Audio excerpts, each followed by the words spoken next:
Sebuah penelitian terbaru menunjukkan bahwa para penyintas COVID-19 memiliki peningkatan risiko didiagnosis diabetes hingga 1 tahun setelah pulih dari infeksi virus corona.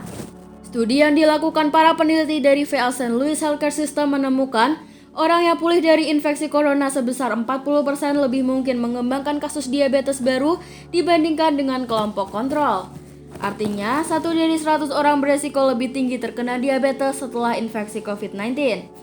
COVID-19 bukan hanya tentang efek akut, ini akan meninggalkan banyak orang dengan konsekuensi kesehatan jangka panjang yang harus mereka tangani seumur hidup. Demikian kata Kepala Penelitian dan Pengembangan di VA St. Louis Healthcare System dan penulis utama studi Dr. Ziad Al-Ali seperti dikutip dari ABC News Rabu 23 Maret 2022.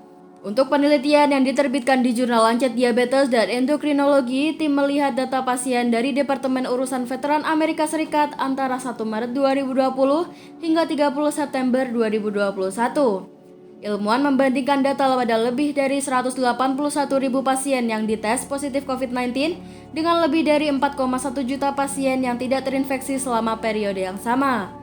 Data tersebut juga dibandingkan dengan 4,28 juta pasien yang lain yang dirawat di VA pada 2018 hingga 2019. Al-Ali menyampaikan awalnya tim mengira peningkatan resiko infeksi COVID-19 hanya akan terlihat di antara orang-orang yang memiliki faktor resiko diabetes seperti obesitas. Tapi temuan menunjukkan resiko tersebut terbukti di semua kelompok. Ia menambahkan terdapat beberapa teori mengenai cara COVID-19 meningkatkan resiko diabetes meskipun tidak ada yang terbukti atau terbantahkan.